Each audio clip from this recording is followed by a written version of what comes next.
আসসালামু আলাইকুম প্রিয় ছাত্রছাত্রীরা। ক্লাস 10 দেখো, অর্গানিক কেমিস্ট্রির আজকে একটা নেক্সট ভিডিও নিয়ে আমরা চলে এলাম।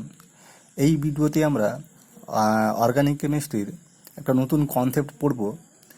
হ্যাঁ, দেখো, প্রিভিয়াস ভিডিওতে যেটা আমরা পড়েছিলাম সেখানে বিভিন্ন জৈব যৌগ কীভাবে রসায়নগারে বা কৃত্রিম উপায়ে আবিষ্কার করেছিলেন বিভিন্ন বিজ্ঞানীরা, সেই সমস্ত সংক্ষিপ্ত ইতিহাসগুলো আমরা পড়েছি। ঠিক আছে, the introduction of organic chemistry এই টপিক এই ভিডিওর মধ্যে আমরা ওগুলো আলোচনা করেছি। এবং ওই ভিডিওতে লাস্ট অবধি আমরা বলেছিলাম যে বিভিন্ন রকম জৈব যৌগ যেগুলো উৎপন্ন হচ্ছে, সেই জৈব যৌগগুলোর যে মূল উপাদান কার্বন, সেই কার্বনের স্ট্রাকচার, কার্বনকে নিয়ে বিভিন্ন রকম কি হলো না, বিভিন্ন রকম গবেষণা শুরু হলো।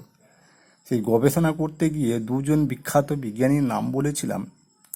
সেই দুজন বিখ্যাত বিজ্ঞানীর নাম হচ্ছে ফ্রেডরিক অগাস্ট কেকুল, আরেকজন হচ্ছে স্কট কুপার। ঠিক আছে, তো ওনারা যে কার্বনকে নিয়ে রিসার্চ করতে গিয়ে যে কনসেপ্টটা দিয়েছিলেন, সেই কনসেপ্টটা হচ্ছে the tetra valency concept of carbon. অর্থাৎ বিজ্ঞানী কেকুল দেখো 1858 সালে, মনে রাখবে 1858 খ্রিস্টাব্দে বিজ্ঞানী কেকুল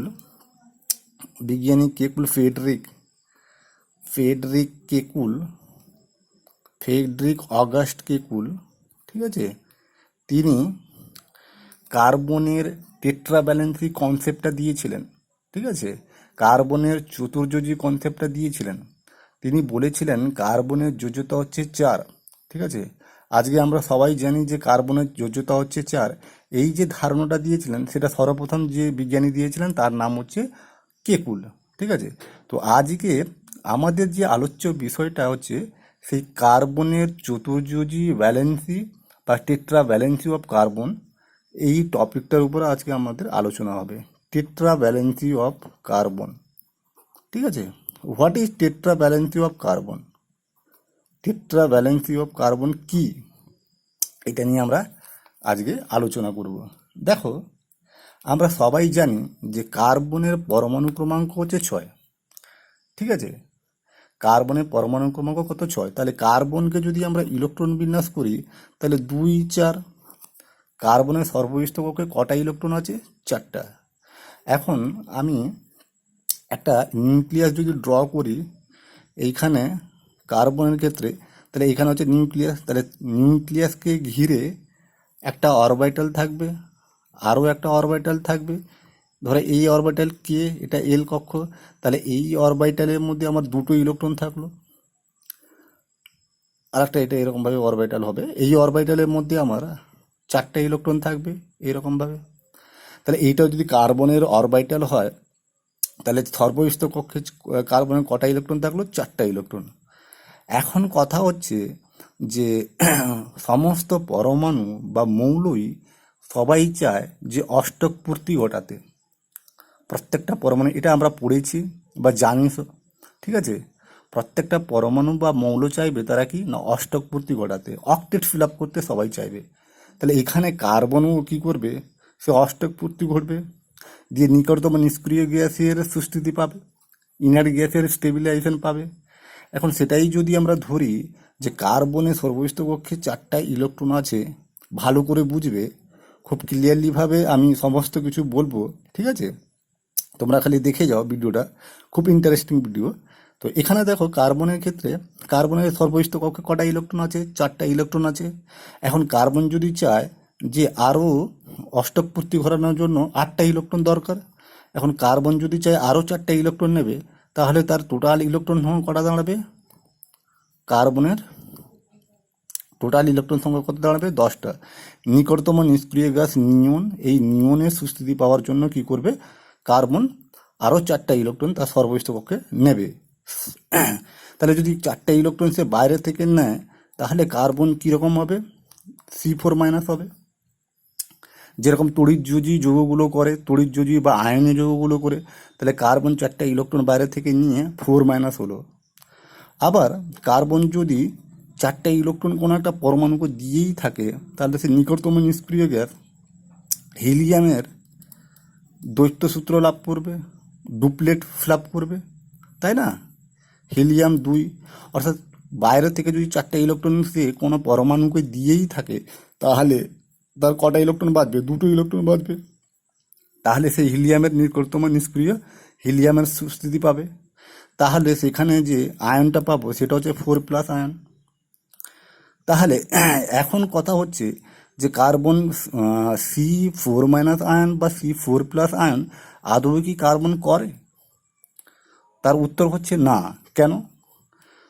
তার কারণ হচ্ছে, যদি আমরা দেখি যে এই C4- বা C4+-এর ক্ষেত্রে লজিকটা কি, তাহলে আমরা দেখব প্রথমে এই C4- ক্ষেত্রেই বলি। দেখো, কার্বনের ক্ষেত্রে আমরা সবাই জানি তার পরমাণু নিউক্লিয়াসের মধ্যে কটা প্রোটন আছে? 6টা প্রোটন আছে। কটা ইলেকট্রন আছে? 6টা ইলেকট্রন আছে। ঠিক আছে, ভালো কথা। এখন স্যার, যদি কার্বন Cr- হয়ে যায়, তাহলে সে বাইরে থেকে 4টা ইলেকট্রন নিয়ে নিল, তার তার ইলেকট্রন সংখ্যা দাঁড়ালো কত? না 10টা। আর আমরা জানি প্রোটন সংখ্যার তো কোনো পরিবর্তন হয় না, তাহলে কার্বনের প্রোটন সংখ্যা কটা হবে? সেটা হবে কটা? না তার 6টা। তাহলে এই ক্ষেত্রে C4- ক্ষেত্রে দেখা গেল যে একটা দুটো ইলেকট্রন নয়, প্রায় মানে 6টা প্রোটন প্রায় কটা ইলেকট্রনকে ধরে রেখেছে? 10টা ইলেকট্রনকে ধরে রেখেছে। তাহলে এই ব্যাপারটা হচ্ছে খুবই আনফেভারেবল ব্যাপার, যেটা কার্বন কিন্তু ওই C4- ক্ষেত্রে, মানে সুস্থিতি পাওয়ার ক্ষেত্রে, নিকটতম নিষ্ক্রিয় গ্যাসের সুস্থিতি পাওয়ার জন্য তার যে এই 10টা ইলেকট্রনটা ধরে রাখা খুবই কি অসঙ্গত ব্যাপার হয়ে দাঁড়ায়। ঠিক আছে, ফলে সে C4- হতে চায় না, বা কার্বন সেই 4টা ইলেকট্রন গ্রহণ করতে পারবে না। এটা একটা C4- ক্ষেত্রে লজিকটা গেল। আবার ভালো করে দেখো, যদি কার্বন 4টা ইলেকট্রন কোনো পরমাণুকে দিয়েই থাকে, তাহলে সেক্ষেত্রে কটা শেষ? 2টো ইলেকট্রন থাকছে C4+-এর ক্ষেত্রে। তাহলে এই ক্ষেত্রে সে 4টা ইলেকট্রন কাউকে দিচ্ছে না কেন? না, ধরো সে 4টা ইলেকট্রন কাউকে দিয়েই দিল, তাহলে সেক্ষেত্রে দেখো যে আমরা আয়োনাইজেশন এনার্জির কনসেপ্টটা পড়ে থাকবো, যে আয়োনাইজেশন এনার্জি কি বলছে। ধরো ইলেকট্রন তো এমনি এমনি বেরিয়ে যাবে না, কোনো পরমাণু থেকে আমাকে একটা ইলেকট্রন বের করতে গিয়ে যে I1 পরিমাণ আমাকে এনার্জি খরচ করতে হবে, যেটাকে আমরা আয়োনাইজেশন এনার্জি বলছি। কার্বনের ক্ষেত্রে দেখো, একটা ইলেকট্রন নয়, পরপর 4টা ইলেকট্রন বের করতে আমাকে এত পরিমাণ এনার্জি খরচ করতে হবে, যেটা কার্বনের ক্ষেত্রে খুবই কি হয়ে যায়, মানে আনফেভারেবল হয়ে যায়।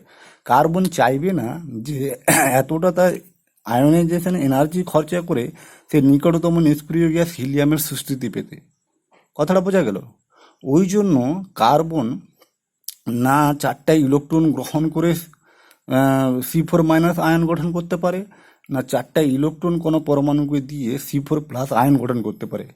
ফলে সে কোনো C4- বা C4+ কোনো আয়নীয় যৌগ বা তড়িৎযোজী যৌগ গঠন করতে পারে না। ফলে কি হবে? তাহলে কি করবে? তাহলে কার্বন করবে এই রকম ব্যাপারটা, যে কার্বন তার বাইরের 4টা ইলেকট্রন এইরকমভাবে সে ধরে রাখবে। সেই 4টা ইলেকট্রন ধরো কোনো একটা পরমাণুকে যদি সে ইলেকট্রন শেয়ার করে, তাহলে ইলেকট্রন জোড় গঠন করবে। আর এই ইলেকট্রন জোড় গঠন করার মাধ্যমে সে কি করবে? না 4টা যোজ্যতা তৈরি করবে। এই যোজ্যতাকে আমরা বলছি কোভ্যালেন্সি। কোভ্যালেন্সি, সমযোজ্যতা। সমযোজ্যতা খুবই ইন্টারেস্টিং ব্যাপার এগুলো, দেখো, সমযোজ্যতা। তাহলে কার্বন কি করলো? 4টা সে কোভ্যালেন্সি বা 4 সমযোজ্যতা দেখালো। এই জন্য কার্বন 4টা চতুর্যোজী সমযোজ্যতা প্রদর্শন করে। অর্থাৎ কার্বন সবসময় কি করে না 4টা সমযোজ্যতা, 4টা পরমাণুর সঙ্গে ইলেকট্রন জোড় শেয়ার করার মাধ্যমে 4 সমযোজ্যতা দেখায়।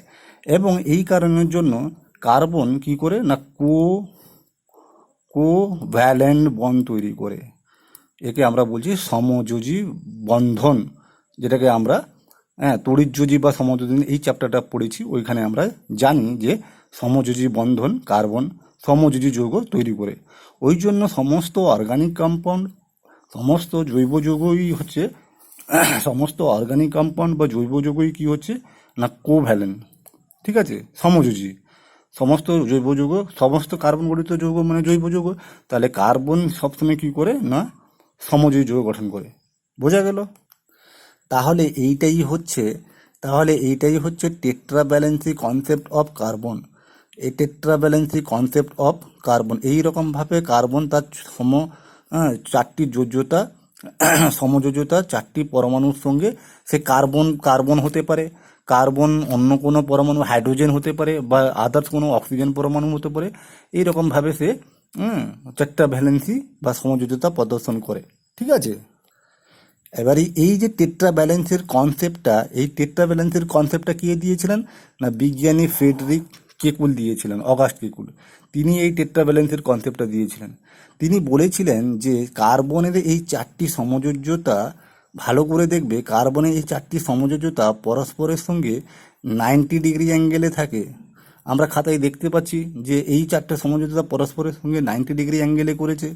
আবার তিনি বলেছিলেন যে এই চারটি সমযোজ্যতা একটি প্লেন বা তল, এই তলের একই তলে অবস্থান করবে, মানে চারটি সমযোজ্যতাই একটা প্লেনের মধ্যে অবস্থান করবে, একটা প্লেনের মধ্যে লাইভ করবে এবং তারা পরস্পরের সঙ্গে কি করবে না 90 ডিগ্রি অ্যাঙ্গেলে কি করবে না পরস্পরের সঙ্গে যুক্ত হয়ে থাকবে। এই যে কনসেপ্টটা কিন্তু ঠিক নয়, কারণ পরবর্তীকালে আমরা দেখব আরও একজন বিজ্ঞানী 1875 খ্রিস্টাব্দে ওনারই একজন ছাত্র, যার নাম হচ্ছে জেকোবাস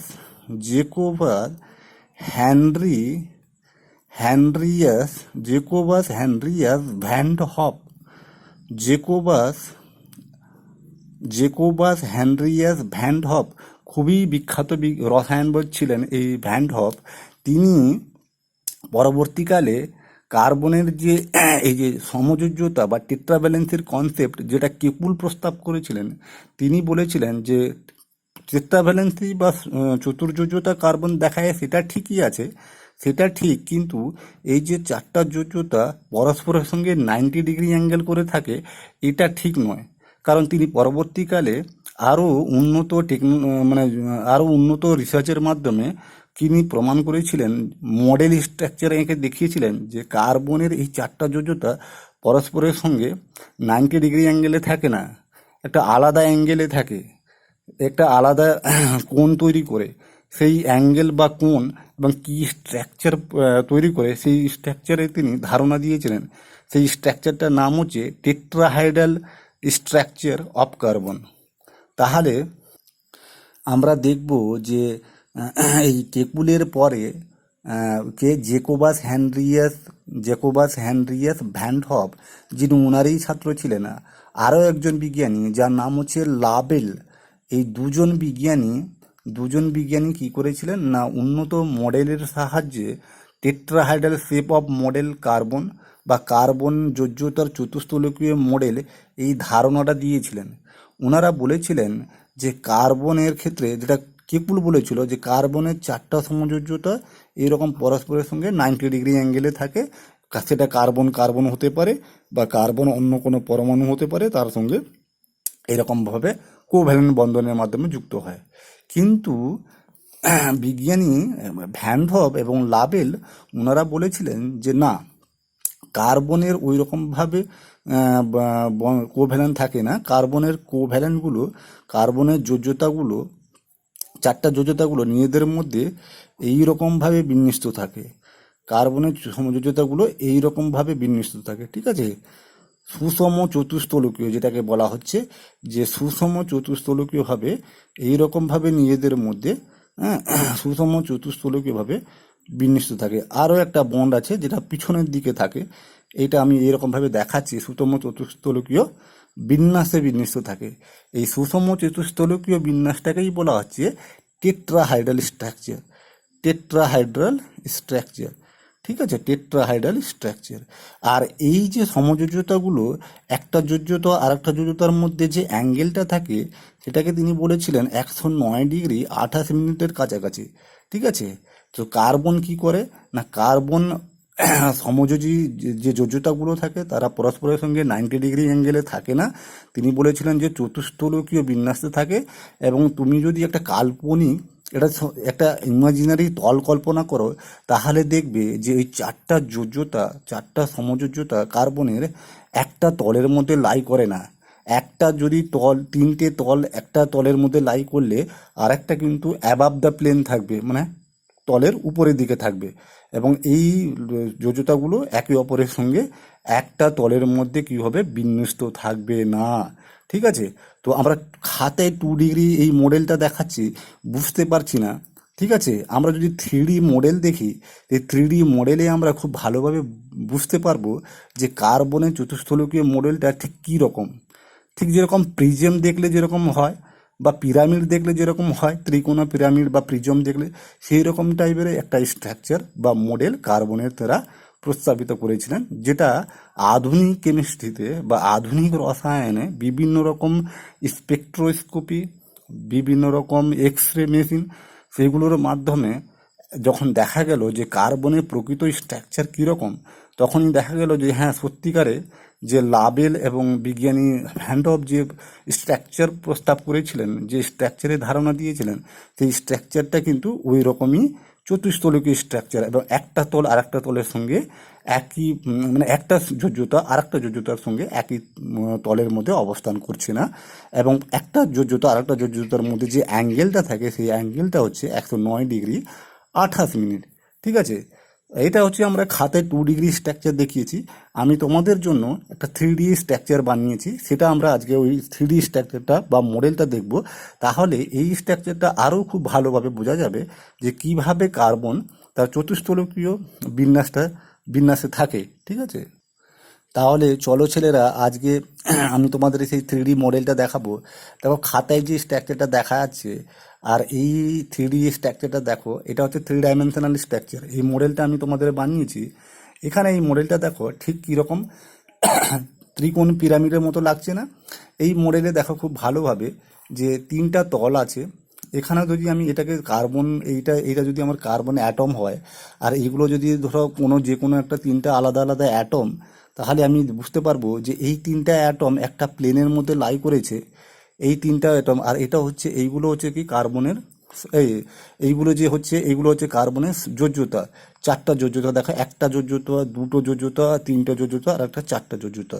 আর এই যে তলটা, এই যে তলগুলো, এই তলগুলো আমার হচ্ছে কি, এই দিকের একটা তল, এই যে ত্রিভুজ আকারের তিনটা তল আছে, এই তলটা একটা তল, আর এটাকে এই দিকে একটা তল। ঠিক আছে, আর আমার এই দিকে একটা তল, আর নিচের দিকে একটা তল। এই যে নিচের দিকে একটা, এই এই স্ট্রাকচার যদি আমি দেখি, এই নিচের দিকে একটা আর একটা তল আছে। ঠিক আছে, এটা একটা তল। তাহলে এইটা হচ্ছে চারটা তল। এই চারটা তল কিন্তু আমার কি হচ্ছে, একটা প্লেনের মধ্যে লাই করছে না। ঠিক আছে, আর এইগুলো হচ্ছে চারটা সমযোজ্যতা। আর এইগুলোর মধ্যে যে অ্যাঙ্গেলটা, এই অ্যাঙ্গেলটা এই যে অ্যাঙ্গেলগুলো হচ্ছে 109 ডিগ্রি 28 মিনিট। হ্যাঁ, বা এই যে তলগুলো হচ্ছে, এগুলো হচ্ছে ইমেজিনারি তল। ঠিক আছে, এগুলো হচ্ছে কাল্পনিক তল। মানে আমি 3D মডেলে যদিও দেখাচ্ছি, এইরকম যদি 3D মডেল দেখানো যায়, ঠিক আছে, এই সব তলগুলো হচ্ছে, এগুলো চারটা তল পাবে, একটা, দুটো, তিনটে, আর নিচের দিকে একটা তল আছে, এই তলটা, এটা হচ্ছে চারটা তল। ঠিক আছে, আর কার্বনে এইগুলো হচ্ছে চারটা সমযোজ্যতা। এরা পরস্পরের সঙ্গে কত ডিগ্রি অ্যাঙ্গেলে থাকবে, 90 ডিগ্রি অ্যাঙ্গেলে থাকবে। খুব ভালো করে দেখে নাও, এইটা হচ্ছে কার্বনের একটা 3 ডাইমেনশনাল মডেল। ঠিক আছে, 3 ডাইমেনশনাল স্ট্রাকচার টেট্রাহাইড্রাল মডেল। খুব ভালো করে, হ্যাঁ, আমরা এগুলোকে যদি অবজার্ভ করি, এই 3 ডাইমেনশনাল মডেল দেখব যে এটা ঠিক একটা প্রিজমের মতো। ঠিক আছে, একটা প্রিজমের মতো। তাহলে চতুস্থলকীয় বিন্যাসে থাকে টেট্রাহাইড্রাল। আবার আরেকটা জিনিস তোমরা দেখবে যে মিথেন CH4 আমরা পরের দিকে পড়বো, যে কার্বন আর হাইড্রোজেনের মধ্যে বনে। এখানে যদি আমি ওটা কনসিডার করে নিই যে এটা হচ্ছে কার্বন আর এইগুলো হচ্ছে যদি আমরা হাইড্রোজেন, তাহলে এই মিথেনের যে স্ট্রাকচারটা ঠিক এই টেট্রাহাইড্রাল স্ট্রাকচার। ঠিক আছে, আর সেখানে মিথেনের ক্ষেত্রে যে অ্যাঙ্গেলগুলো পাবো, সেই অ্যাঙ্গেলটা অনেক ক্ষেত্রে 109 ডিগ্রি 28 মিনিট হয়, আবার অনেক ক্ষেত্রে 105 ডিগ্রি হয়। সে 105 ডিগ্রি কেন হয় সেটার একটা লজিক আছে, যেটাকে আমরা ভিএসইপিএআর থিওরি, আবার বলছি ভিএসইপিআর থিওরি ক্লাস 11-এ উঠলে রাসায়নিক বন্ধনে ওটা পড়ানো হয়।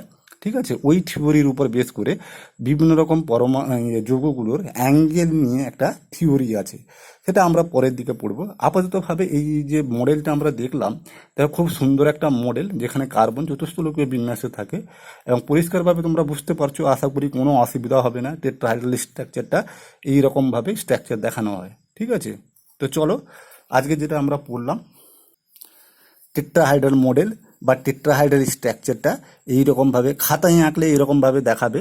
আর 3D মডেলে আমরা যেরকমভাবে দেখলাম, ঠিক প্রিজমের মতো চতুস্তলকীয় তিনটা সমযোজতা তিনভাবে চারিদিকে ছড়িয়ে থাকে। ঠিক আছে, একটা তলের মধ্যে লাই করে এবং একটা প্লেনের উপরের দিকে থাকে বা তলের উপরের দিকে থাকে, এটা শীর্ষবিন্দুতে।